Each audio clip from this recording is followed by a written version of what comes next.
Don Donaldo Boza Erazo es uno de esos personajes irrepetibles en todos los ámbitos por donde se le mire, no solamente de Colombia y el Caribe, sino de Colombia en general. Carlos Arturo Boza Ojeda, su hijo, ¿cómo lo recuerda? ¿Cómo podríamos hacer una breve semblanza de ese gran historiador y humanista que fue su padre? Bueno, mi papá, yo lo miro como si fuera una computadora del conocimiento. Mi papá sabía de todo. Él estudió Derecho en la Universidad Nacional con el presidente Carlos Lleras. Y él no se graduó. Posteriormente se lo llevó para Bogotá el presidente Alfonso López Pumarejo y fue su secretario cuando fue presidente, su secretario privado. Después el doctor Santos también quería que se quedara en Bogotá y él prefirió venirse para su Cartagena del alma, porque él la estudió con todo, ¿no? Con todos los fundamentos de la filosofía y la literatura. Por ello el libro ese, primero la historia general que la hizo, que fue asesor de Eduardo Lemaitre con Pacho Cebá, e hicieron la historia general de Cartagena, ¿no?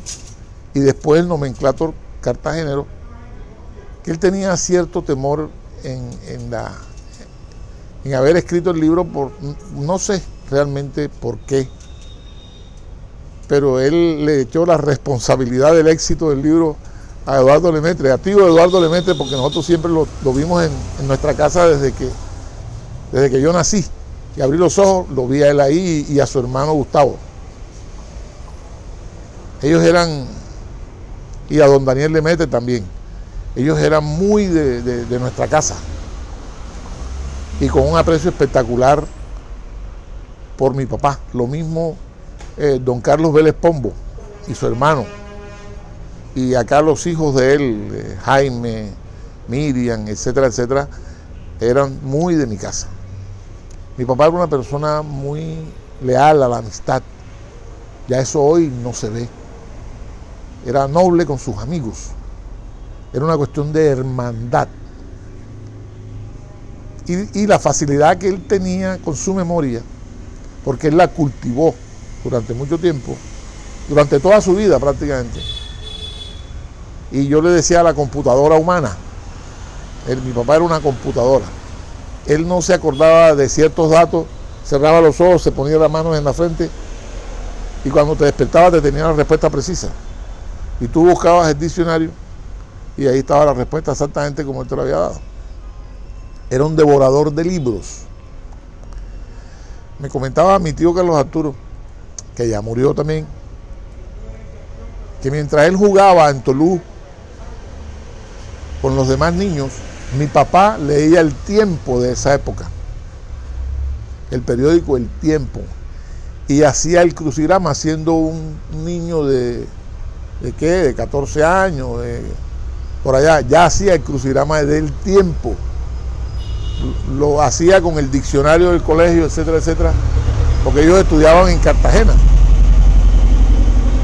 Y después se vinieron a vivir a Cartagena, vivían en Manga, ahí toda su vida, y posteriormente pues se dedicó de lleno al tema de la historia de la ciudad y tuvo sus grandes amistades como Juan Manuel Zapatero, como estos historiadores.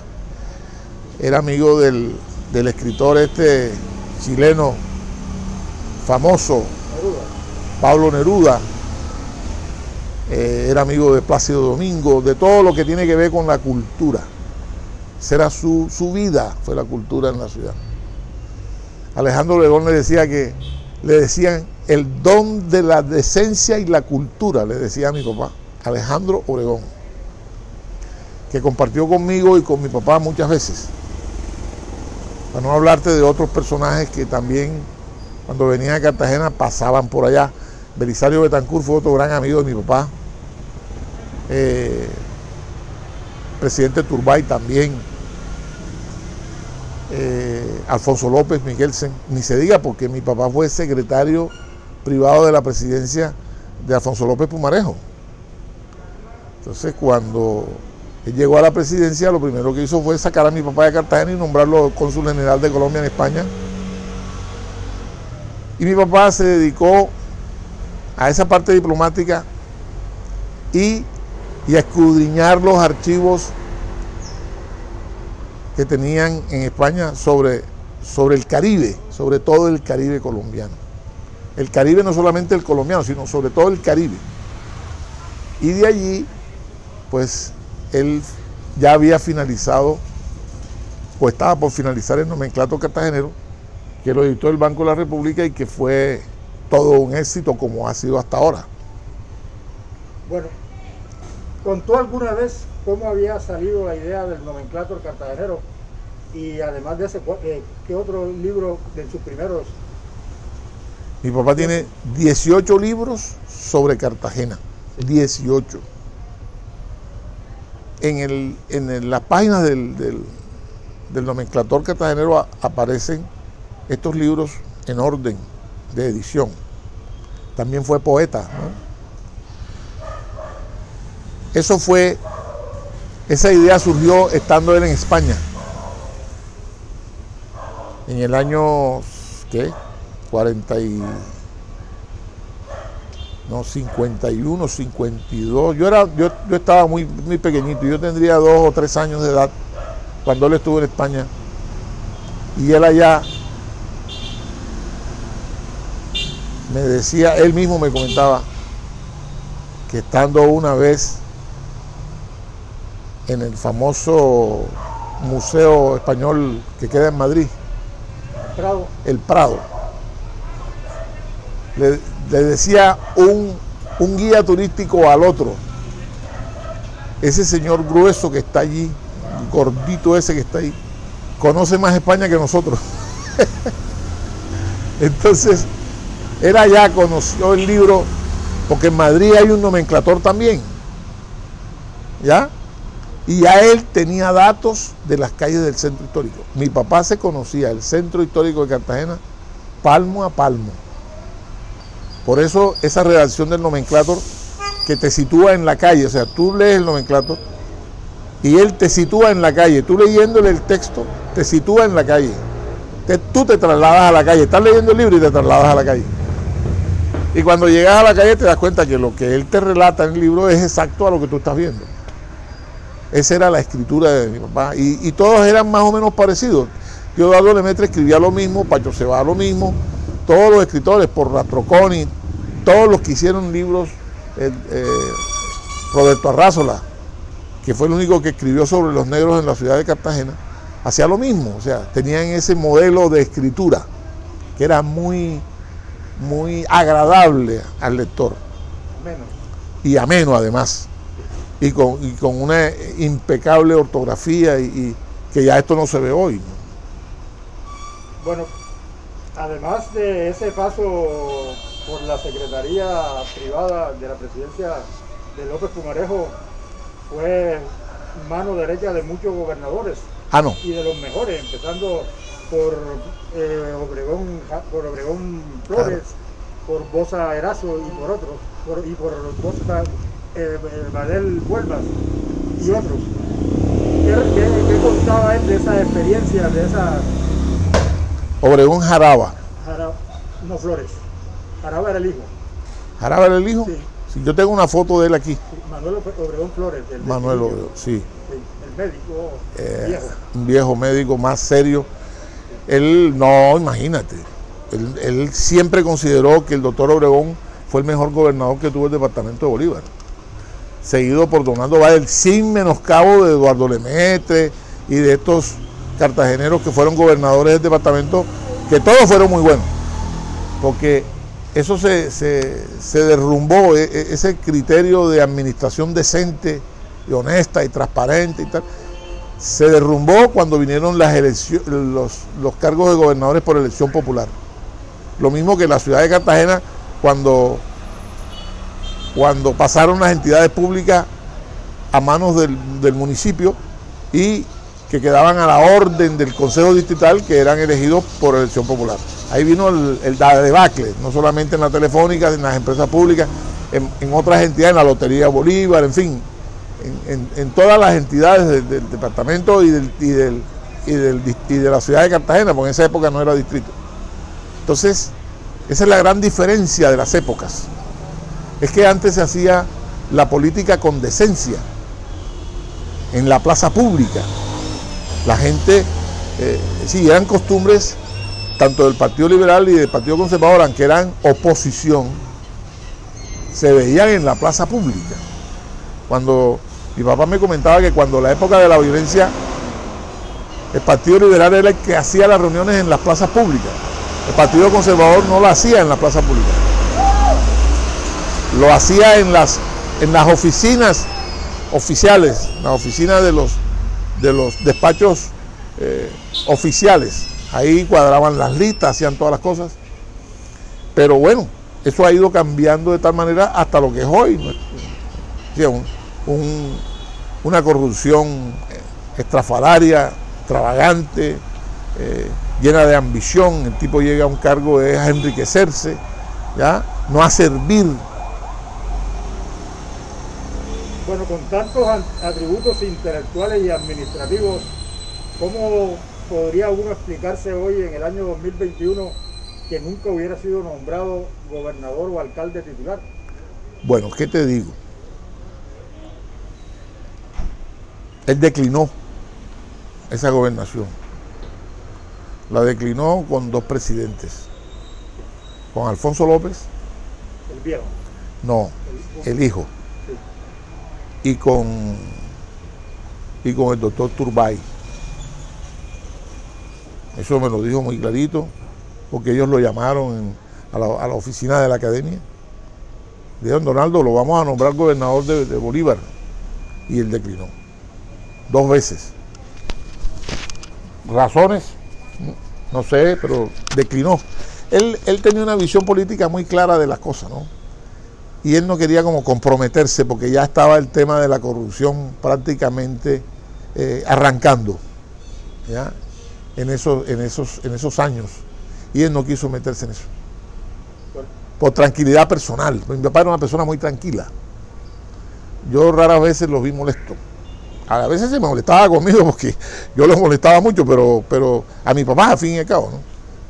Bueno, en política, aunque anduvo con todos, liberales y conservadores, fue más de los liberales, pero en sus amistades se notó mucho la compañía de los conservadores. Sí, porque realmente dentro del Partido Liberal mi papá era muy conocido, nuestra familia era de trayectoria liberal. O sea, él era conocido nacionalmente. Dentro del Partido Conservador, la mayoría de los amigos cercanos de mi papá eran conservadores. No querían fiesta con él, pero fiesta sí. ¿Por qué? Porque él les hablaba con mucha sinceridad, inclusive los asesoraba. Por ejemplo, te voy a poner un ejemplo: Joaquín Franco Burgos. Con mi papá, tú no le podías hablar a Joaquín Franco Burgos una mala palabra de mi papá, porque el mono, como le decía mi papá, te tragaba. Alfredo Araujo Bravo, Raimundo Emiliano Román, Eduardo Lemaitre, en fin, todos los conservadores de Cartagena tenían cierto aprecio especial con mi papá, y todos le consultaban cosas. Bueno, de sus facetas como periodista, ¿qué dijo él de por qué ese seudónimo, Ranger? Hombre, por el tema de las investigaciones. Sí. Mi papá era muy riguroso con las investigaciones. Él no le gustaba escribir porque sí. Él, todos sus escritos, que yo los tengo guardados aquí, eran con un fundamento histórico, jurídico, legal, ¿sí? Pero con fundamentos. Él no escribía porque sí. Hoy los columnistas escriben toda la paporreta que tú quieras y no tienen ningún tipo de fundamento.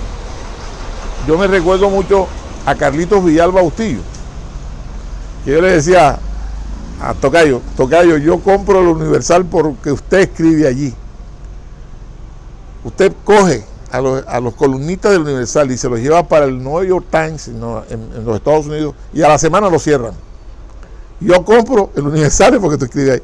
Y ahora lo sigo comprando porque ahí está Gabriel Rodríguez, que escribe muy bien.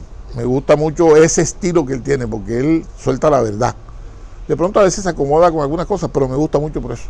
Bueno, ¿qué podemos destacar de la faceta esa de periodista, de escritor periodístico de don Donaldo Boza Erazo? Bueno, mi papá fue un cultor del periodismo. Al lado de él estuvo Clemente Manuel Zavala mucho tiempo, ¿no? Mi papá lo metió en la imprenta departamental. Esa era la oficina de Clemente. Clemente Manuel Zavala vivió en mi casa, en la casa finca de nosotros, en Portaceli, ahí en Ternera. 2 o 3 años consecutivos. Después de eso se mudó y murió ahí en el hotel ese que queda detrás de la calle del Arzobispado, que queda ahí detrás de la catedral. Y ellos hablaban todas las noches de periodismo, de la situación histórica, de la situación política, porque Clemente era un analista político. Él pertenecía al Partido Comunista. Clemente Manuel Zavala tenía asiento en la Asamblea General del Partido Comunista de la Unión Soviética. Asiento. Porque era un reconocido comunista a nivel internacional. Bueno, otro aspecto de don Donaldo fue la confección, además, magníficamente redactados y con todo el resumen de lo que fueron los gobiernos en los cuales sirvió como secretario privado. Los libros compendios de la administración de Obregón, Manuel Francisco Obregón, de don Donaldo Boza, son unas piezas de literatura administrativa tremendos. De museo, yo los tengo. Sí. Yo tengo esos libros. Sí. Mi papá nunca mal aconsejó a ningún gobernador. Inclusive, cuando nombraban a un gobernador aquí, lo llamaban a él, para que él les hiciera la Secretaría General y los asesoraba. Él no quiso ser secretario de Gozaín, del doctor Gozaín. El viejo Marún Gozaín. ¿Por qué? Ya por cansancio. Yo estuve con él en la casa de Marún en Castillo Grande y nos metimos en un estudio que él tiene allí y él le dijo: no te acompaño porque ya me siento cansado del tema de la política. Y él le agradeció eso a mi papá. Entonces me dijo: Donaldo, ¿lo puedo molestar? Me dijo: allá mi despacho en la Academia de Historia está disponible. Porque la Academia de Historia es asesora del despacho del gobernador de Bolívar por una ordenanza, la número 32 de 1930, algo así. Asesor del despacho del gobernador de Bolívar. Bueno, el poeta, ¿qué podemos decir de don Donaldo Boza Erazo, el poeta? Mi papá era un poeta, sí es verdad. Él hacía poesía y tuvo 2 libros de poesía. Y lo han copiado mucho, ¿sabes? Lo han copiado mucho. Yo no he querido revolver ese tema porque, bueno, la gente está comenzando, ¿no? Y es bueno que vayan aprendiendo. Él hizo poesía, muchas poesías. Por ahí yo tengo algunas que no se publicaron y estoy pensando en publicarlas. Pero tengo que esperar el momento oportuno para hacerlo porque no hay una cosa más difícil, eso me lo dijo él muchas veces, que publicar un libro en Cartagena. Porque nadie colabora con el editor o con el autor editor. Todo el mundo le dice: ¿cuándo me vas a regalar el libro de tu papá? ¿Cuándo me vas a mandar? Necesito este libro. A mí me consultan mucho, yo ayudo a mucha gente precisamente sobre esos temas. ¿Ya? Le facilito la guía artística de Cartagena, el nomenclator, la Europa que yo vi, Cartagena Tradición y Desarrollo, en fin, todos estos libros que son como la base fundamental de la gente que va a escribir algo sobre Cartagena. Bueno, en el plano familiar, en el plano humano, como padre, ¿qué podemos decir? Hombre, ¿qué te digo? Mi papá fue un padre espectacular. Aparentemente tú lo veías que no era cariñoso, ¿no? Pero yo como hasta los 12 años dormía con mi papá. Y mis hermanas también. O sea, nosotros todos estábamos en torno a mi papá. A veces el que llegara primero dormía con mi papá. Pues mi papá dormía en una hamaca. ¿Sí entiendes? Entonces nosotros nos metíamos con él en la hamaca. A veces, una hamaca especial además. Porque tú sabes que él era grueso y pesado, ¿no? Y nosotros teníamos hamacas con él en el cuarto. ¿Ya? Mi mamá dormía en la cama, él dormía en su hamaca y nosotros dormíamos. Nosotros prácticamente dormíamos con ellos. Y entonces era un solo molestar por la noche porque que primero llegaba se dormía a mi papá. Bueno, Carlos, anécdotas. Anécdotas, una anécdota. Una anécdota de lo gourmand, porque tú sabes que él era un comelón, pero decente, ¿no? Sí. Una vez estuvimos en Calamar, la tierra de Robertico Galofre. Allá estuvo Héctor Rojas, Robertico Galofre, Roberto Méndez, Jaime Vélez, tío Eduardo Lemaitre, Miguel Sebastián Guerrero, mi papá, y otro señor más que no me acuerdo. Entonces, estábamos reunidos en una casa que tenía una terraza alta, y como había fiesta en el pueblo, entonces, vamos a comer frito y tal, y se acercaron a la mesa de frito. Ahí llegó un señor y Héctor Rojas le dijo al señor: Robertico, dile al señor que vamos a hacerle una apuesta. Que mi papá se comía la mesa de frito. Lo dice bien, ¿eh? Y si se la come, la paga el tipo. Y si no se la come, se la lleva ahí y la pagamos nosotros. Óyeme, y mi papá se ha comido toda la tarta llena de frito con arepa con huevo, patacón, chicharrón. Y se iba a formar una pelea porque pidió agua de panela. Esa es la anécdota que yo me acuerdo. Pero tuvo muchas anécdotas. Uno que lo apreciaba muchísimo, que era como un hermano nuestro, era Carlitos Villalba. Con mi papá sí le sacaba la risa y mejor dicho. Y a mi papá le encantaba además, Carlos. Y le aprendió mucho Carlitos Villalba a mi papá. Bueno, ¿cómo cree va a ser la proyección en estos tiempos de modernidad, en donde todas las cosas han cambiado? La proyección de don Donaldo Boza para los muchachos de hoy, para la gente del futuro, el legado ese en todos los sentidos que dejó. Papi, yo te digo una cosa, yo tengo visión económica que mi papá no tenía. Yo por lo menos toda la bibliografía que dejó mi papá escrita la tengo a disposición de los jóvenes de la ciudad de Cartagena. El que la necesite se la facilito. Le facilito todas las ayudas de esa índole que se requiera para que cultiven la cultura. Es que aquí no se cultiva la cultura, porque la educación se ha degradado. Entonces ese es el principio de la cultura, la educación, bajo unos principios muy claros, ¿no? El amor, la felicidad, la convivencia. Entonces ya eso no se ve. Entonces es muy difícil y además no quieren estudiar.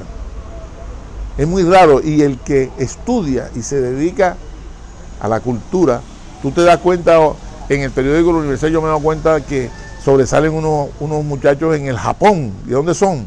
de Santa Rosa, de Villanueva, ¿sí? De las zonas,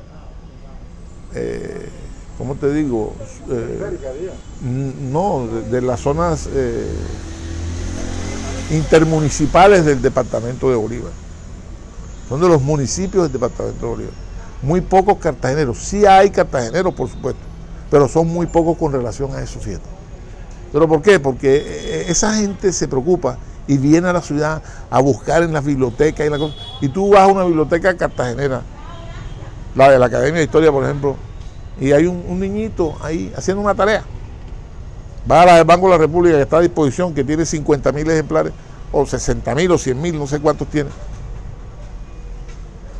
Y encuentras vacía, gente adulta ya metida en la biblioteca. Entonces, ese es el inconveniente. No hay la cultura esa del estudio, no la tenemos todavía, porque hay mucho libertinaje. Ni siquiera libertad, sino libertinaje. Y eso en una sociedad grave, gravísimo. Por eso estamos con la descomposición que tenemos hoy, precisamente por eso. Bueno, algo que quiera anotar, algo que no le haya preguntado y que usted crea sea pertinente para esta semblanza de don Donaldo Bosa. Mi papá dejó una huella en la ciudad de Cartagena, indiscutiblemente. Una huella que está escrita. Además, fue un defensor estético de la ciudad. Porque él no estudió arquitectura, pero sabía más arquitectura que los arquitectos.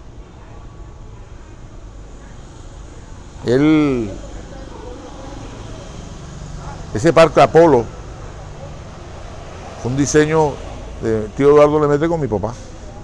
Parque Apolo, ahí está. Es una belleza. La casa del Banco Ganadero, aunque tiene una falsa historia allí, pero por lo menos está relacionada con el entorno. Si tú la miras con el entorno que la rodea, no es llamativa, sino que está contemplada dentro de ese entorno. No disuena. No disuena, exactamente. No como el caso de la casa de García Márquez, que trajeron una casa mexicana y la metieron ahí en el centro histórico. Fíjate que es así. Ahí la gente, ahí hay como un pare ahí. Tú llegas a la esquina de la casa de García. No quiere decir que sea una casa maluca, no, pero por lo menos ahí no está de acuerdo con la arquitectura que la rodea. Esas eran las cosas de mi papá. Y él además era un fiel defensor de eso. Por ejemplo, ¿tú crees que él hubiera aceptado esos postes negros que hay ahí en la Plaza de la Aduana? Porque esos son un desfogue del sistema de bombeo y tal. Él no hubiera aceptado eso. Ni quisieran eso, porque es que el drenaje de la ciudad estaba hecho. Estaba hecho. Lo que hay es que mantener el tema del nivel freático a raíz del descongelamiento para que el agua del mar no se meta al centro histórico. ¿Qué es lo que hay que hacer? No poner esos sistemas de bombeo carísimos, que eso aquí no dura, porque no le hacen mantenimiento. O yo creo que eso no funciona. Y así está toda la ciudad. Entonces, él era muy detallista con eso. Él no aceptaba, por ejemplo, que él pasaba por un sitio en el centro que estaban haciendo una obra y se daba cuenta que estaban haciendo una barbaridad y llamaba al maestro, al dueño de la vaina, y lo llamaba y lo citaba en la Academia de Historia y le decía, mire, eso no se puede hacer por esto y esto y esto, y le explicaba. Hoy eso no se da. Afortunadamente ahí en el IPCC tenemos a Alfonso Cabrera, buen arquitecto, que él ha estado atento a eso, muy atento a eso. Y cada vez que hablo con él me recuerda a mi papá por eso, precisamente. Que también ha sido una tarea muy difícil la que él desarrolla ahí en el IPCC. Porque aquí todo el mundo quiere hacer lo que le da la gana. Y entonces, mientras nosotros, como cartageneros, no nos pongamos de acuerdo para que la ciudad no se siga abusando y maltratando en su parte arquitectónica e histórica, tenemos que hacer cumplir la ley a través de ese instituto. Pero entonces vienen los padrinos, porque la ciudad con más influencia que hay en Colombia se llama Cartagena, y la que más intereses tiene. Aquí todo el mundo tiene intereses en nuestra ciudad, pero el interés que tienen es para desarrollarse económicamente y no le dejan nada a la ciudad de Cartagena como tal. A mí que me interesa que venga una empresa de turismo y ¿qué le deja al pueblo cartagenero? Nada. Se desarrolla el turismo, se desarrolla turísticamente, nos hacen conocer internacionalmente, pero la parte pobre de la ciudad no se beneficia de eso. Ejemplos sobre eso, te tengo dos muy claritos, fíjate. El de Camerón Barú. De Camerón Barú era un hotel que fue hecho por el argentino Luis García. El servicio turístico que prestan en Barú lo prestan baruleros que fueron capacitados para que prestaran ese servicio. Y es el mejor servicio que hay, que prestan turísticamente en la ciudad. Y ese hotel pasa lleno todo el año. Hotel Corales de Indias, Ricardo Segovia, con Fenalco Cafán. Yo estuve hablando con él, me llamó varias veces, estuvimos hablando, yo estuve en el hotel. Ese hotel lo construyó Román. Ricardo no, el hermano de Ricardo Román, que es ingeniero.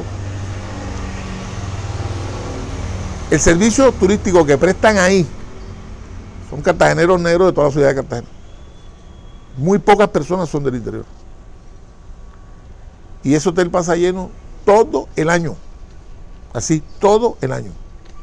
Entonces ese es un ejemplo de lo que nosotros necesitamos en esta ciudad.